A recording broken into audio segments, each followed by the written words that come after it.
हमारे मुल्क पाकिस्तान में ड्रामे बाज फ़नकार आएँ, अदाकार आएँ, नमूनिया और क्लाउन्स की कोई कमी ही नहीं है। देखा जाए तो इस तस्वीर को आप गौर से देखें तो मेरी बात आपको बड़े अच्छे से समझ आ जाएगी। ये फिल्म स्टार रेशम डड्डू चार्जर के, मेरा मतलब iPhone 17 pro max 1 terabyte Maryam Aurangzeb के हाथ ऐसे चूम रही है मानो कि उन्होंने पाकिस्तान के लिए कोई एटम बम बना दिया हो। नहीं तो उन्होंने अब्दुल सत्तार ईधी की तरह सारी ज़िंदगी पाकिस्तान में सोशल वर्क किया हो, यतीम मस्कीन बेसहारा लोगों और बच्चों के लिए नहीं।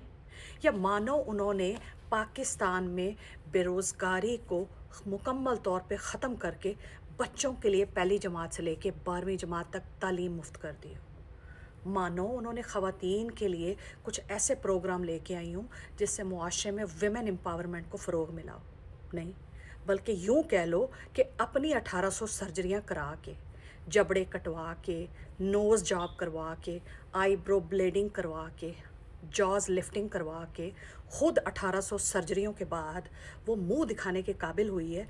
उसका हाथ किस खुशी में चूमा जा रहा है कि तुमने पाकिस्तान की आवाम को अच्छा चूना लगाया है, अच्छा मुल्क का ख़जाना लूट के खाया है, और इतने अच्छे तरीके से लूटा है कि वो सब दिख रहा है मुंह पे।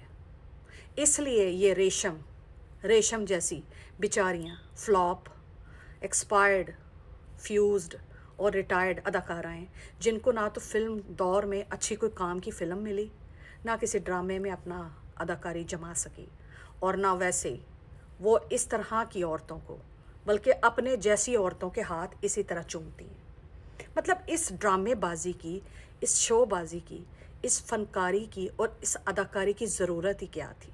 हाँ, क्योंकि इसलिए मैं बताती हूँ आपको, क्योंकि तालीम और सेहत का 50 बिलियन का बजट कट करके ना फिल्म सिटी बन रहा है लाहौर में 60 एकड़ ज़मीन पर।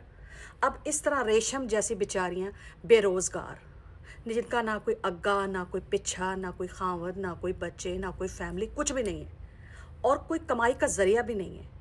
इतनी लैविश ज़िंदगी किसकी मेहरबानी और किसके नज़र करम और किसके दस्ते शफ़क़त से गुजार रही होती हैं, उनके लिए ये सुनहरी मौका है कि जब डड्डू चार्जर जैसी और पंजाब और पटवारियों की कुत्ती माँ, थीफ मिनिस्टर, खलनायका ऑफ पंजाब मरीम नवाज़ जैसी औरतें फिल्म सिटी बनाकर देंगी ना, तो इन जैसी बेरोज़गार रुलती खुलती बेचारी एक्सपायर्ड औरतों को भी छोटे मोटे रोल मिल जाएंगे और इनके घर की भी दाल रोटी चल ही जाएगी।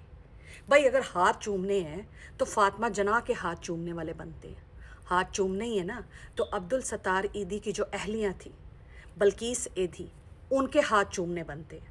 हाथ चूमने ही है ना, तो उसके चूमो जिसने इस मुल्क को सर्व किया हो, इस मुल्क की नेशन को सर्व किया हो, इस मुल्क के लिए वेलफेयर के प्रोजेक्ट्स पे काम किया हो, जिसने इस मुल्क को तनज़्ज़ुली से निकाल के तरक्की की मनाजिल पर लेकर गई हो।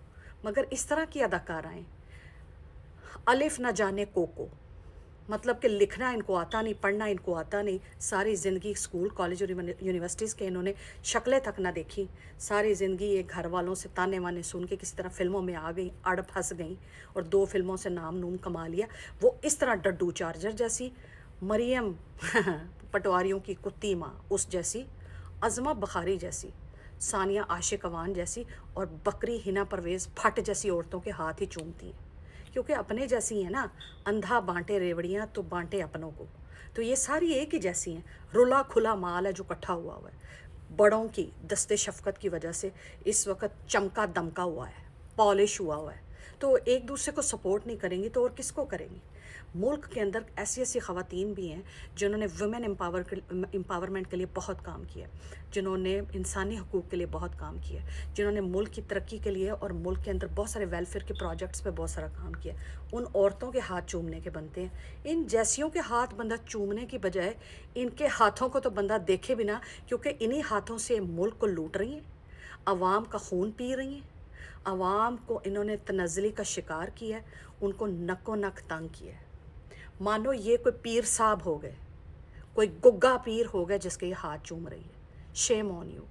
वैसे एक वो डॉक्टर उमर आदिल हैं, पता नहीं if I am not mistaken what is his correct name, doctor Umar Adil या doctor Adil Umar something like that. उन्होंने इस रेशम को जब रगड़ा था, मेरा मतलब है जब इसको उधेड़ा था, तो मुझे उन पर बड़ा गुस्सा आया था। کہ اس عورت کی انہوں نے اتنی تذلیل کی ہے.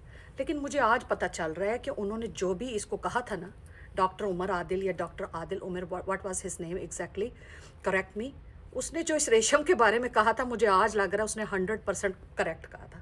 اس نے کہا تھا یہ ایکسپائرڈ بڈھیاں مٹی مٹی چاڑ کے میک اپ شیک اپ کر کے ٹی وی شو میں آ کے بیٹھ جاتی ہیں، اور پھر محرموں میں وہ جو ہے اپنی دیگے شیگے پکانی شروع کر دیتی ہیں لنگر کی.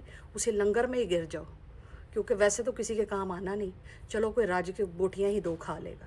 انہوں نے بالکل صحیح کہا تھا، کیونکہ اس طرح کی عورتیں ملک کی تباہی اور بربادی کا باعث بنتی ہیں. اس وقت ملک جس دہانے سے گزر رہا ہے، ان عورتوں کے ہاتھ چومنے والے بنتے ہیں، ان عورتوں کے ہاتھ کوئلے سے ساڑنے چاہیے، کیونکہ انہی ہاتھوں سے ملک کو تباہ کرنے کے فیصلوں پہ دستخط کرتی ہیں. اور ان کو چنا کس نے ہے؟ کونسلر تک کے الیکشن یہ لڑ نہیں سکتی، اور وزیر اعلیٰ اور وزیر اعلیٰ پنجاب اور وزیر اطلاعات و نشریات اور وزیر پتہ نہیں کیا کیا بن کے بیٹھی ہوئی ہیں. شیم آن یو. اچھا ہوتا ہے یہ ساری ایکٹریسیں اسی طرح ذلیل ہوتی ہیں، کیونکہ ایویں نہیں کوئی ان کو اس طرح منہ اٹھا کے ذلیل کرتا. ان کا پورا کچا چٹھا ہوتا ہے ان کے پاس، تبھی وہ ان کو آ کر رگڑتے ہیں. میں تو یہی کہنا چاہتی ہوں کہ اس تصویر کو دیکھ کے افسوس اور بلکہ غصہ دونوں کا برملا اظہار کیا جانا چاہیے. بہت شکریہ.